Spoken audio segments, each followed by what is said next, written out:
generally seen a very interesting situation develop over the years. So over the past year in the dry bulk market. So I'll jump straight into the question. We have seen a remarkable recovery in freight rates in the dry bulk market. Over the past 12 months, the BDI has increased by a very impressive 70%, while since the bottoming out of the market in March 2016, the index has increased by more than fourfold.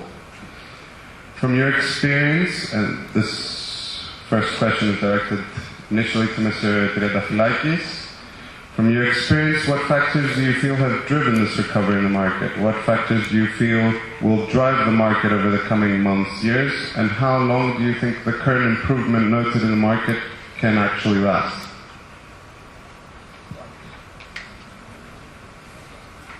Tom?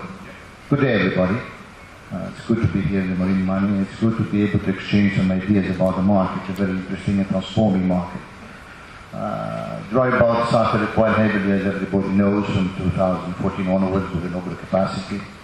I think last year was the exception of it all, new building vessels coming on board in an overcrowded market, driving freight rates to below operating levels and to dismay most of the operators. It took us longer, I suppose, to correct the cycle because at some point there was a fourth storm back in 2013-14, which led to the ordering of more vessels, which basically piled up on supply substantially. But scrapping picked up quite heavily, especially in the beginning of last year, started to control things and bring it to an equilibrium. Demand was quite healthy, thank God for that, and continues to be quite healthy. So we started seeing gradual recovery from the end of 2016 onwards. This year started quite promising and continues to be quite promising. I think the reasons for that we had a lot of substantial good demand for raw materials in Southeast Asia and Asian regions like coal, like iron ore, like grains, substantial demand for wheat, for soybeans, for corn, a lot of demand from China for coal, iron ore when they're switching from locally sourced mines to imports, heavy bauxite shipping out of Australia to China. There's a lot of interesting things. Africa is sort of coming up slowly. And I think the world economy as a whole is basically on a much better footing. And the projections for at least for next year are quite positive. We have no new buildings coming up, a very small, limited number of them.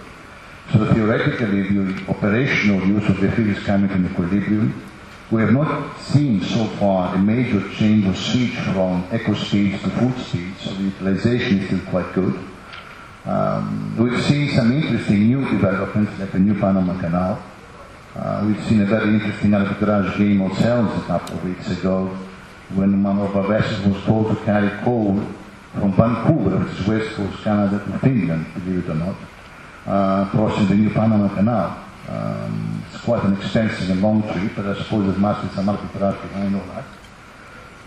There are new developments in Africa. Look what's happening in Kenya, Tanzania, and Mozambique. Heavy development by the Chinese. There's talk of a new port coming up in Pakistan, new port opening up in Sri Lanka, which will eventually rival Singapore.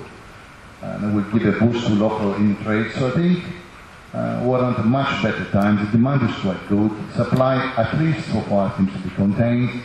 And the prospects for medium at least term are positive. Very interesting views. Maybe Mr. Stephanos Angelakos would like to add further to those points. Thank you. Thank you for having me here. I wish Marine Money all the very best success for the next 30 years. As far as the market recovery factor is concerned, I believe the most important factor here is the stabilizing of the fleet growth that's happened the last few years. There's been an increase in scrapping. There's been, fortunately, a thin order book. And this, of course, both of these things have kept a much needed check on the supply of ships. Factors that may drive the market in the coming months, but I would appreciate if you ask me next time the question first. I'll agree with much of what Nikolaos said. There's a continued growth in demand for raw materials, such as iron ore and coal from the developing Asian countries. And And of course, there's the growing demand for a bigger population in the world and in China. How long will the improvement be? That depends on the speed and length of a recovery over a few factors. Firstly, rational ordering of new buildings. As opposed to the previous exorbitant new building ordering bonanza, which was steered by investment decisions induced by the opportunity to obtain cheap money in capital markets, irrational expectations of profits by companies with limited shipping know-how, and fee-driven incentives. Hopefully, there will be only rational ordering. Secondly, a continued positive demand in dry bulk commodities.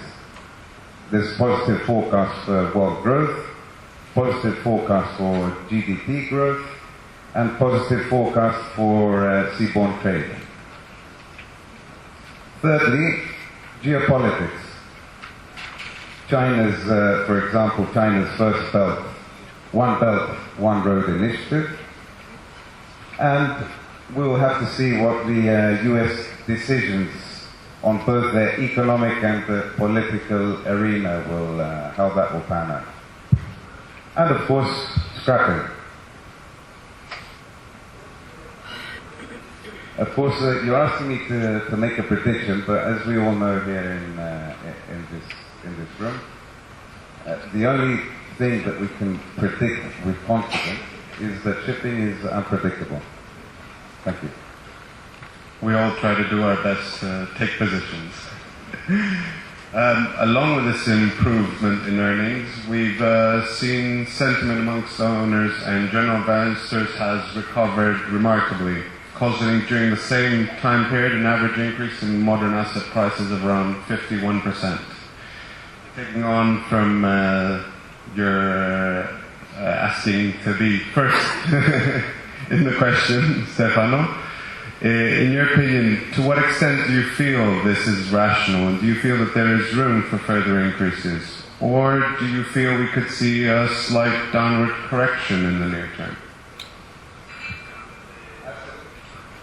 Asset prices are of course correlated to the freight market. So it goes without saying that the improved freight market has resulted in the increase in ship prices we've seen lately. This is rational. What is irrational is the speed with which second-hand prices have increased this year, and particularly the new building prices. This, I think, is due to the behavioral characteristics of buyers rather than fundamental-based reasoning. What will be interesting to see is where the market will be in 2020 after this round of new building orders that have been taking place this year and which will be delivered in 18 and 19. So 2020 will be an interesting year to look at. So far as corrections are concerned, there always have been and there always will be. And there will always be corrections because of the very many exogenous parameters that already exist and appear and change along the way. Impossible again to forecast. Thank you. Mr. Sakellis, would you like to make any additions to that? Yes. First of all, it's my turn to thank Alassia Shipbroking and Marine Money for the invitation. The first thing I'd like to say is that, since we're talking about a possible correction, is that I think that a bumpy recovery may actually be a good recovery. Because I don't believe in the possibility of a rational new building ordering in such a fragmented market as ship ownership. Irrational, unfortunately. So I think that if the recovery is bumpy, then that may deter some would-be new building owners of ordering such ships. Now, as far as the correction in the market is concerned, I actually think that freight rates have a much higher chance of correcting short-term than prices. Indeed, prices have increased a lot since March 2016, and although one can argue that using the absolute bottom of the market, where when all ships above 13 or 14 years were worth scrap value, is perhaps not the appropriate yardstick on which to judge an improvement in prices. But even so, I think that prices are still below their long-term averages, even if one excludes the 2006-2008 period, which maybe being one of the youngest on the panel, maybe I will see again in my very late in my life, but probably One likes to hope. exactly. One does have to live in hope. Prices I don't think will drop. I think they may plateau if there's a lot of new sales candidates that come into the market. But I think that the fundamental macro driver for the recovery in the market, which I think our previous, the first speaker actually, the gentleman from Microsoft, Mr. Burgess, explained in detail, which I think is the synchronization of growth in developed and developing economies, has good reasons to continue to support the market for the next couple of years at least, barring of course any unexpected geopolitical factors that might interrupt such growth. Micro drivers, however, which have supported the market so far, like for example the import substitution of coal and iron ore in China, could turn the other way in the short term. For example, the very well discussed curbs in steel production in China over the coming winter months for environmental reasons. That might have a negative impact in freight rates in the short term. But again, as I say, I don't think that prices will drop. Maybe they will plateau. So, in summary, prices I don't think will drop. Freight rates probably will correct in the short term, but hopefully both will continue on their upward recovery. What I hope will be a bumpy upward recovery over the next couple of years. Take me from your point. Go ahead. Just add something, George, which is quite interesting, and I agree with Basil. Prices are expectations.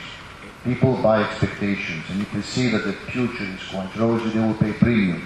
There's no rationality to the premium. Premium is just a decision of the moment. Whether you're paying excessively high or wrong is something you will see at the end of the investment slide. Very true. But something we all worry about is that it's not irrational exuberance. But right now, what is happening, I think, in the market, we're seeing a derived demand on certain pockets like the grains. Look like the arbitrage between the East Coast South America and the US grain market vis-à-vis China. There's a delayed shipment of grain to the Chinese exports in Mississippi, which means that the actual cycle will carry over into Q4 and maybe still up into Q1. I will bode well for Q1. Not as bad as historically it's been to be a big seasonal period. There are pockets, of disruption. Look at the NAFTA trade. If the Americans have to go with Mexico and disrupt NAFTA, where will Mexico import 14 million tons of grains? That will open up new trading routes, new opportunities. So there are bumps along the way, I fully agree, but also new opportunities opening up. And don't forget that in the Southern Hemisphere, you have 2/3 of the world's population. They want to improve the living standard. They have the resources, the materials, and the finance to do it, and they will do it. We definitely have a long way to go there, so yes, there will be demand for shipping in that regard. Taking on from your point, Basil, with regards to the market fragmentation, and from the perspective of a privately held shipping company, what measures did you take in order to survive the prolonged recession? And what advantages and disadvantages do you feel you had compared to publicly listed owners? Right, so the three main advantages that I see for a private company, a smaller private company in a recession, in a severe recession, like the one that we lived through over the past few years, is first of all patience and the ability to take the long-term approach, which I guess is quite hard to justify on the quarterly investor call. The ability to continue expanding, which again, when cash reservation is the most important thing, is quite difficult to achieve for a public company. And thirdly, the ability to discuss and negotiate away from the public eye, which sometimes helps all parties relax a little bit about setting precedents and all that. Of course, there's disadvantages to being a smaller and a private company. And the first one that comes to my mind is the freight market itself. in a really bad market, maybe in a 12-month period, there's only a couple of months, 1 or 2 months of a spike where one can charter vessels at break-even levels. Obviously, the more ships you have on the water, the higher the ability you have to take advantage of these spikes. The other advantage that I see in bigger companies is generally speaking, they have more financing options available to them, generally. And the third one is a little bit more general, that the mere size and listed status of such companies sometimes facilitates a different type of conversation with counterparts. I think we've all heard the expression that if you owe the bank 1 million, you've got the problem, whereas if you owe the bank 100 million, maybe the bank is the one that has the problem. So what did we do to take advantage of our relative strengths as a well-capitalized, smaller private company?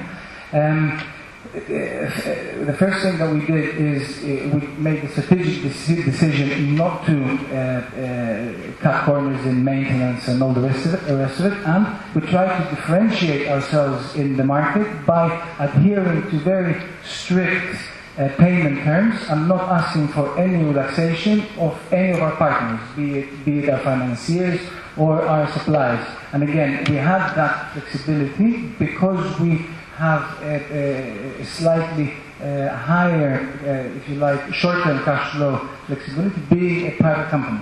What did we get in return was better pricing. And we achieved that, again, not only with our financiers, but with all our other third-party partners as well. So, in summary, what did we do? We tried to differentiate ourselves by performing perfectly as if the market were much better than it was, and in return we managed to lower our break-even cost, which obviously was of paramount importance given the very difficult market that we lived in. Mr. Triantafyllakis, do you feel you tackled it differently? How do you... No, I agree with Basil what you said. Don't forget the context we're operating, George. We facing a very difficult market. We were facing a very difficult market. There was a massive risk element on the counterparties. Look at charters up, look at bunker traders giving vessels afloat and causing huge disruption without even honest problems. We are facing a lot of inelasticity on costs. Look at the way that the wages have been grown over the years despite the problems. Not much of trade unions were very inelastic in that respect. But I agree with Basil on two things. We can adapt very quickly to the market circumstances. There's a very streamlined decision-making process, which I think is an advantage on small companies compared to larger companies. So what we basically did, we re-examined all the call centers on board the vessel. We tried to allocate man-hours more positively, try to give it activity, people make aware of, cut-squatting and whatever fat can be cut. It's of paramount importance to maintain the vessels in good condition because basically what we're selling to third parties is our reliability. So if you want to be known as a safe, reliable, punctual, correct operator, you have to keep ships in good shape. That costs. It's expensive. But I don't think anybody here would like to put his reputation up in limbo for a few dollars.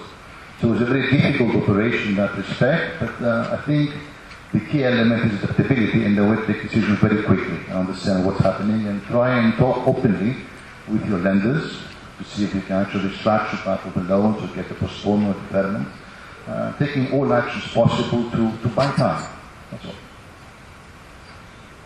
Yeah, go ahead. Kalli from me as well. Just to chime in on what was previously said, I think it was a big learning curve for the smaller companies in weathering out last year, which was the worst in dry bulk history. And to be honest, from my perspective, I haven't seen a good day in this market since I began my career.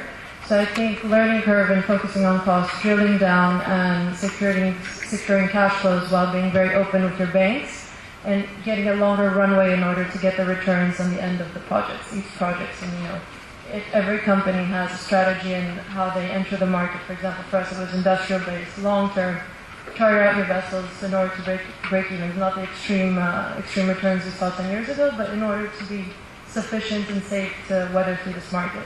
There are unforeseen events. For example, we had counterparties fail on us last year, big ones, but you have to be flexible and adapt, as was mentioned, to move forward.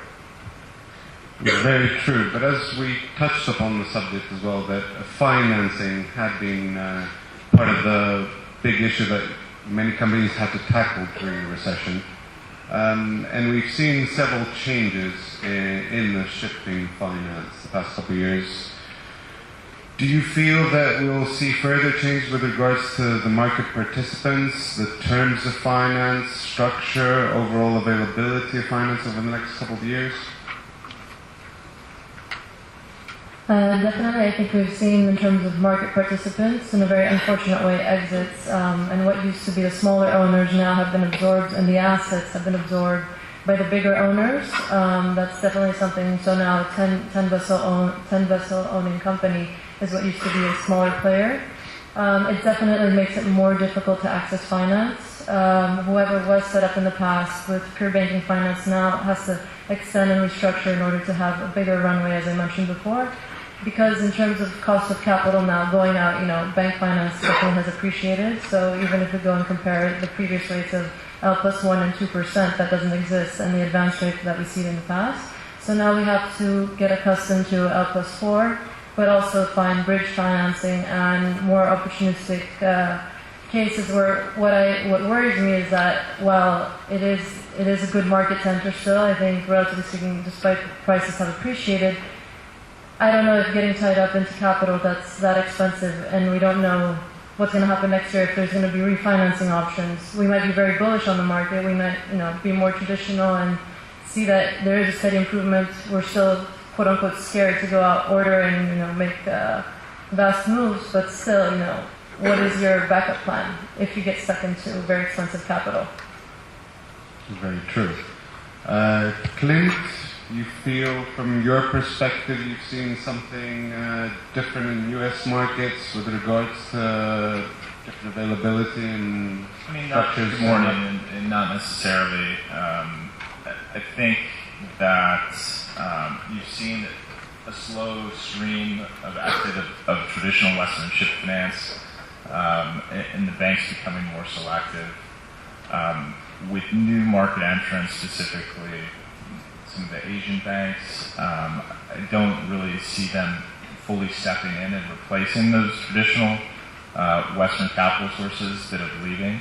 And similar to Kalli, the cost of capital is rising, specifically for the smaller ship owners, with non-traditional financing probably becoming more increased in frequency. I'll go back to Kalli now, and given that we have been talking with regards to the private ownership structure, from the perspective of a practitioner within a shipping company that has a private ownership structure, what are the most favorable options in terms of different financing structures currently being made available? And do you feel these options could influence a change within the way your company is structured, operates, or views the market going forward? I think definitely, we have to change, the way we look at things and the way we operate. We have to benchmark, with competition, because now the traditional shipping model and the way companies operate has been changing. There's been a lot of outsourcing, deriving from the cost elimination. But also when you're going out to the capital markets, you have to align your strategy. So before you go and find the capital, you have to, focus. We can't have a broad perspective. For example, we operate from Panamaxes up to Capes. We have to focus on one sector, and then you have to differentiate your perspective and your spin, approach investors, and find what fits in your capital structure and what you can sustain. Because right now the focus, from what I've been hearing from the U.S. markets, is cash flow. It's not anymore, asset appreciation. It's cash flow, and in order to get that, we have to see the market turning. Now charters are slowly starting to rate, 2 or 3 year deals, but on a more conservative basis. And you have to align, your assets with the project. So to conclude, I think you have to weigh your exit scenarios, your availability of capital options, because it's not easy to tap into, and how you can sustain that on the project lifetime, let's say. Do you feel that it makes a sort of shift as well with regards to company structure, with regards to having transparency, more transparency than private owners are typically used to? No, absolutely. I mean, transparency right now is a given. As a company, we've always had that principle, but right now it's considered, if you start talking about terms as well, it's getting tighter and tighter, so it's a given. Clint, from your perspective, from what you see, especially in comparison to listed owners and appetite amongst American investors, do you feel that there's a need for different structure for private owners? I mean, there's always a need for financing options, given the gambits of the capital markets and different companies' capital situations. From what I've seen, obviously, I think it's scientific. The lower the cost of capital, the better. That starts with bank financing and probably tiers up through leasing, which we've seen several market participants undertake when times were not favorable. Do you still feel there's a considerable appetite in the U.S. for more complex structures? Absolutely. I mean, there's appetite dependent on returns in the investor profile, right? But given the size of the U.S. capital markets, I think there will always be an appetite for different structures. Now, I'll make this more of an open question, and whoever wants to tackle it can go ahead.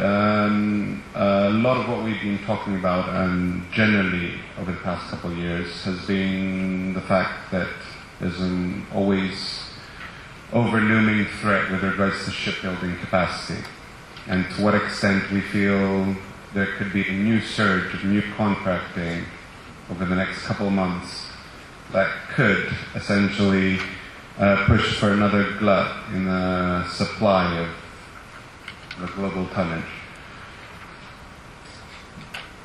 How do you feel that this is still a big threat? And if not, why do you feel that it has been tackled properly? Anyone want to give this a shot? Stephanos? I think there's an absence of good quality in modern tonnage. The prices for modern tonnage are exceeding new building prices. For example, a Kamsarmax 2015 build is more expensive than ordering a new building. So that's attractive. What will restrain ordering is that we have the 2020 AXIA rules that we need, that these ships need to meet, and there are not very many yards that will build ships tier two ships today. So buyers will have to buy tier 3 ships. Tier 3 ships are very expensive. You'll have to go to the few yards in China to build tier 2 ships, and most of them aren't, or I'll put it another way, they're second or third rate shipyards. Korea isn't building dry ships. Japan is building very few, extremely few, from what I know, tier 2 ships, and they're waiting for the tide to turn so that they can sell units at more attractive prices for themselves. Very quick. Yes, very quickly. I think there are two things to consider, George. One, the difference between tier 2 and tier 3. We don't know today what tier 3 operation means. It's an animal, nobody knows exactly what it entails, apart from the cost. So I suppose right now what we'll see the exhaustion of available blocks all over the world, in China mostly, on tier 2 grades, and there's still some left. That will define more or less the volume of ships coming up to 2020. Don't forget in 2020 you have the kicking of other regulations like the ballast. That's another big headache. There are certain vessels, older vessels, not actually comply with the balance as is altogether, so maybe they ought to be scrapped. Others will be too old and won't be financially sensible to invest $1 million on a ship with 4 years to go in terms of license trades. So we will see a continuing supply which will be directly forced on the market. And given that there are constraints also in finance, especially for Tier 2 ships, I don't think we will see a massive overordering. We might see some speculative ordering, yes, that cannot stop. But I think from traditional small operators, you won't see this massive kind of euphoria back in the yards. Shipping capacity is there, has been contained in China, more I suppose, largely extent in South Korea. But I don't think we will see this massive. There are many hurdles along the way that will put a barrier to this extreme optimism overall. Let's hope. Should we try for any questions from the audience? Anyone want to ask any of our panelists? Yep. Any questions, please, from the audience for the dry bulk panel? Okay, a quick one from me to start. I mean, you know how Dimitri said earlier on, bank financing 30 years ago is very different from financing today. It was more plain vanilla and more simple and all the rest of it. What about, the buying decision? I mean, I know most of you weren't around 30 years ago, obviously, to make this, but perhaps your sponsors or your principals in your companies were doing this. Was it more sort of gut feel back then, whereas now it has to be quite a complex procedure, and maybe today, rather than buy the ship you want, you have to buy the ship your bank is willing to finance or something like that? I mean, how has the whole decision-making process, do you think, changed over the years, Basil? I'm not sure that it has meaningfully. Yes, banks may have more of a say than they used to, in the sense that 30 years ago perhaps lending was more relationship-based driven rather than anything else, but I still do think that banks would rather leave the decision-making to owners rather than trying to influence it in any major way. What I will say about our decision-making, whether that has changed, indeed, we are recipients of a lot more information today than our predecessors were 30 years ago. But as Mr. Angelakos quite eloquently said a couple of times during this panel, we still are a little bit in the dark and we're guessing as to what the market will do over the next few years. So decision making, I think, still has a big gut feel aspect to it.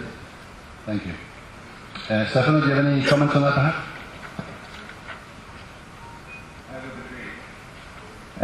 The decision making for Greek shipping has always been over, I wouldn't say the decades, and I wouldn't say, I would perhaps go so far as to say centuries and millennia.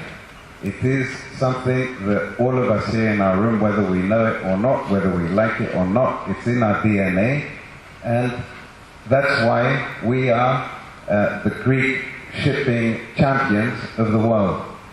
It is partly due to our instinct, as many as other characteristics that we have. What I can say for our company, it has been, it was in the 80s, it was in the late 90s, and it is, I dare say, today. Have we changed much? No, not much. But we are keeping an eye on financing because, as we all know here, we need to be flexible and adapt to changes. And changes have come, and they will always come. Okay. On the finance side, but also we need to be close to our charters, our end users, and I think for us that's been a big driving factor in understanding their needs, what assets they need, what they need. I mean, STEM size is growing, needing different asset classes for better utilization. So that's been a big driver for us as well. Thank you. Is there one final question? No? We're all good? Then George and panel, thank you very much. Thank you.